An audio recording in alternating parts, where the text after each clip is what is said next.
Assalamualaikum warahmatullahi wabarakatuh. Di sini saya akan mewakili kelompok saya akan mempresentasikan hasil diskusi kelompok yang berjudul fungsi pengorganisasian dalam manajemen perusahaan. Dalam kelompok kami beranggotakan saudara Titya, saya Bayu Dewantoro, dan saudara Huda dan saudara Yusuf. Pertama, konsep dasar pengorganisasian. Dalam fungsi pengorganisasian, manajer mengalokasikan keseluruhan sumber daya organisasi sesuai dengan rencana yang telah dibuat berdasarkan suatu kerangka kerja organisasi tertentu. Kerangka kerja tersebut dinamakan sebagai desain organisasi. Bentuk spesifik dari kerangka kerja organisasi dinamakan dengan struktur organisasi. Nah, di mana dengan struktur organisasi ini nanti akan disampaikan kepada saudara Huda. Yang kedua, yaitu 4 pilar dalam pengorganisasian struktur organisasi. Pilar pertama, pembagian kerja. Pilar kedua, pengelompokan pekerjaan. Pilar ketiga, penentuan relasi antar bagian dalam organisasi. Dan pilar keempat, yaitu koordinasi. Selanjutnya, struktur organisasi. Pada ini akan disampaikan oleh saudara Huda. Kepada saudara Huda dipersilakan.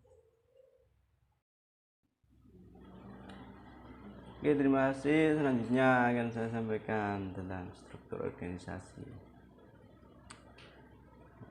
Apa itu struktur organisasi? Struktur organisasi adalah suatu susunan dan hubungan antara tiap bagian secara posisi yang ada pada perusahaan dalam menjalin kegiatan operasional untuk mencapai tujuan. Setiap perusahaan tentunya memiliki tujuan. Itulah apa yang dimaksud dengan struktur organisasi. Ada dua hal dalam struktur organisasi, yakni jenis-jenis yang sederhana, juga jenis-jenis pengembangan. Yang saya temukan di sini, yang sederhana itu ada 3. Ada bentuk sederhana, ada bentuk matriks, dan ada bentuk birokrasi. Kemudian di pengembangan ada 6. Di pengembangan ini ada bentuk fungsional, bentuk divisional, bentuk organisasi lini, bentuk organisasi lini dan staf. Kemudian yang kelima bentuk matriks. Kemudian yang keenam bentuk komite atau proyek. Baik, saya lanjutkan. Berikutnya yaitu struktur organisasi fungsional. Struktur organisasi fungsional terdiri dari direktur dan kemudian di bawahnya ada manajer-manajer, yaitu manajer sumber daya manusia, manajer keuangan, manajer produksi, manajer pemasaran, dan manajer purchasing. Yang kedua, struktur organisasi divisional. Struktur organisasi divisional terdiri dari direktur utama, dan di bawah direktur utama terdapat wakil-wakil direktur. Yang pertama yaitu wakil direktur divisi komponen. Wakil direktur divisi komponen juga memiliki bawahan-bawahan, yaitu para manajer, yaitu manajer IC, manajer display, dan manajer battery. Yang kedua, wakil direktur divisi perangkat. Wakil direktur divisi perangkat juga memiliki bawahan-bawahan, yaitu para manajer.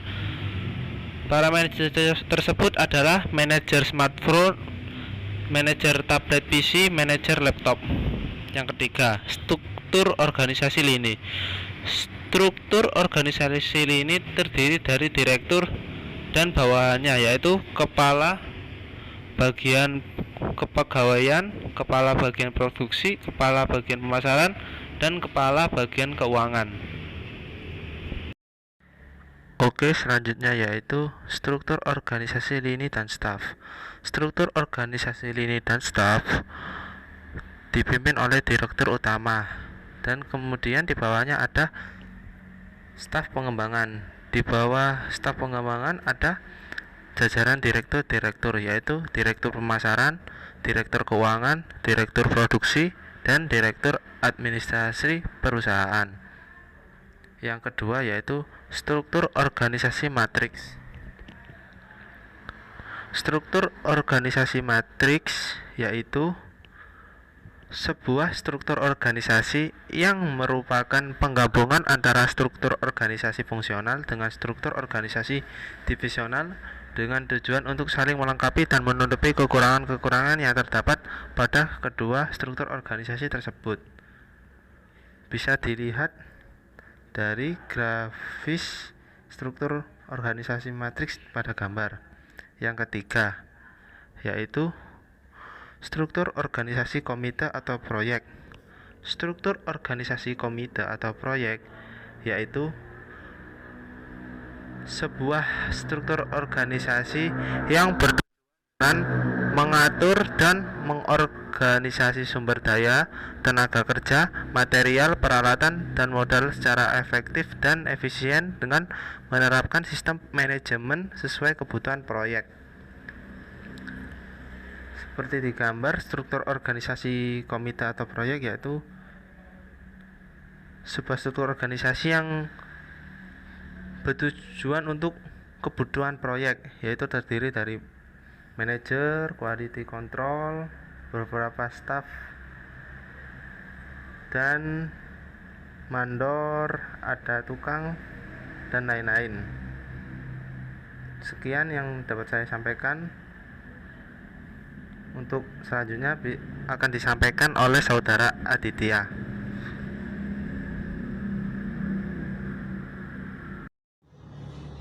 Koordinasi dan rentang manajemen. Komunikasi kepemimpinan. Koordinasi, integrasi kinerja dari kesatuan yang terpisah dalam spesifikasi kinerja. Rentang atau rentang, jumlah bawahan dalam pengendalian yang efektif dari seorang manajer. Kekuasaan, kewenangan, tanggung jawab, dan delegasi. Kekuasaan, power, berarti suatu kemampuan untuk mempengaruhi orangnya atau merubah orang atau situasi. Faktor-faktor yang mendasari adanya kekuasaan yaitu reward power, coercive power, legitimate power, expert power, reference power. Kewenangan atau authority pada dasarnya merupakan bentuk lain dari kekuasaan yang seringkali dipergunakan dalam sebuah organisasi. Kewenangan merupakan kekuasaan formal atau interlegitimasi. Terdapat dua pandangan mengenai kewenangan formal, yaitu pandangan classical view dan pandangan berdasarkan penerimaan, acceptance view. Pandangan klasik atau classical view mengenai kewenangan formal menerangkan bahwa kewenangan pada dasarnya terlahir sebagai akibat adanya kewenangan yang lebih tinggi dari kewenangan yang diberikan. Pandangan berdasarkan penerimaan, acceptance view, memandang bahwa kewenangan formal akan cenderung dijalankan atau diterima oleh bawahan tergantung dari beberapa persyaratan. Baik, saya lanjutkan kembali. Tanggung jawab atau responsibility, yaitu meningkatkan orang-orang yang tidak saja mempergunakan kewenangan yang dimiliki, tetapi juga melaporkan apa saja yang telah dilakukan sehubungan dengan kewenangan yang telah diberikan kepadanya. Pelimpahan wewenang dan tanggung jawab, delegasi atau delegation, pada dasarnya merupakan proses pengalihan tugas kepada orang lain yang sah atau terlegitimasi dalam melakukan berbagai aktivitas yang ditujukan untuk pencapaian tujuan organisasi yang jika dilimpahkan akan menghambat proses pencapaian tujuan tersebut. Manfaat pelimpahan wewenang. 1. Pelimpahan wewenang memungkinkan bawahan mempelajari sesuatu yang baru dan memperoleh kesempatan untuk melakukannya. Yang kedua, pelimpahan wewenang mendorong tercapainya keputusan yang lebih baik pada berbagai hal. Yang ketiga, penyelesaian pekerjaan akan dapat dilakukan dengan lebih cepat. Kendala dalam pelimpahan wewenang: apabila staf yang menerima delegasi tidak memiliki kemampuan atau kapabilitas tugas yang didelegasikan padanya, akan berdampak pada kurang bertanggung jawabnya atasan terhadap apa yang semestinya ia lakukan. Sekian, terima kasih. Itu saja yang dapat kami sampaikan. Untuk kurangnya kami mohon maaf. Dan apabila ada yang ingin ditanyakan, silakan bertanya di bawah kolom komentar. Sekian, terima kasih. Wassalamualaikum warahmatullahi wabarakatuh.